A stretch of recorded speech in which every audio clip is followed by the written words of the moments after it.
Hello, I am Dr. K. Paul Stoller, pointing out that I was once told something that stopped me cold. I was told that I never actually had a human relationship with my ex-wife.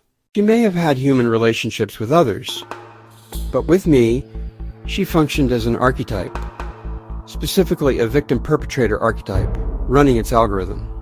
At first, that sounded cruel, even dehumanizing. But the longer I sat with it, the more unsettling its accuracy became. An archetype is not mystical. It's not symbolic poetry. Psychologically speaking, an archetype is what runs when consciousness goes offline. It's a dominant unconscious pattern formed by trauma, attachment wounds, and identity defenses that dictates perception and behavior. You could think of it like a computer subroutine. Not because humans are machines, but because unconscious behavior is algorithmic by nature. It doesn't choose. It executes. Here's the defining feature of an archetype.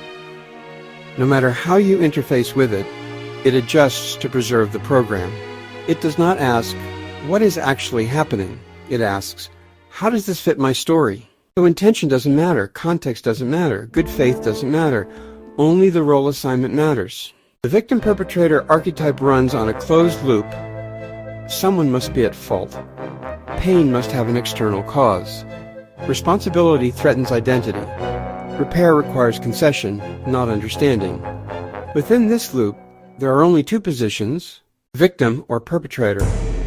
There is no neutral ground, no shared reality, no co-creation. That's why every conversation ends the same way, because the ending is already written.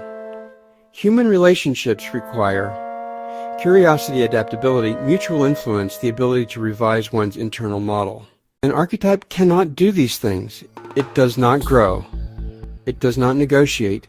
It does not build. It only reenacts, so the relationship begins to feel uncanny, scripted, hollow, strangely repetitive. You think you're interacting with a person, but you're actually interfacing with a pattern. That's where the NPC feeling comes from.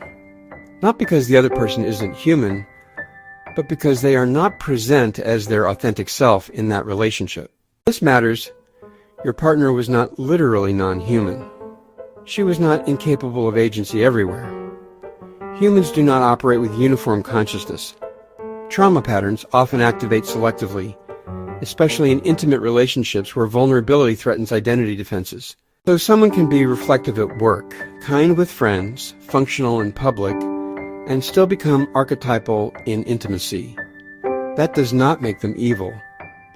It makes the relationship structurally impossible. You cannot build with an archetype, because an archetype has no future orientation, cannot tolerate mutual accountability experiences, growth as threat. Every attempt to repair becomes control, invalidation, attack. So you try harder, you explain better, you become more careful. Meanwhile, the archetype tightens. This is why these relationships are exhausting. You are trying to introduce consciousness into a system organized to prevent it. Zoom out, and the discomfort deepens. Large numbers of people today operate primarily from trauma identities, grievance narratives, unexamined attachment scripts. Modern culture rewards this. Victimhood grants moral authority. Reaction is framed as truth. Accountability is framed as harm. When archetypes become identities, self-reflection becomes dangerous. This is why the world can feel simulated, not because reality is fake, but because so many interactions are automated. People are not awake or asleep. Consciousness exists on a spectrum, presence to reactivity, agency to defense, curiosity to certainty. When someone is deep in an archetype, perception narrows, alternatives disappear, behavior becomes predictable. Predictability emerges not from design, but from psychological rigidity. The real danger is not that the world is a simulation. The danger is mistaking interaction for relationship, intensity for intimacy, reaction for reciprocity, and losing years trying to reach someone who is not there with you. How to recognize this early? Archetype-dominated partners show patterns. They cannot say I was wrong. Feedback becomes attack. Facts bend to feelings. All past relationships share the same villain. Repair requires your surrender, not mutual understanding. These are not moral judgments. They are structural warnings. You were not in a simulation. You were in a one-sided consciousness contract. You showed up as a person.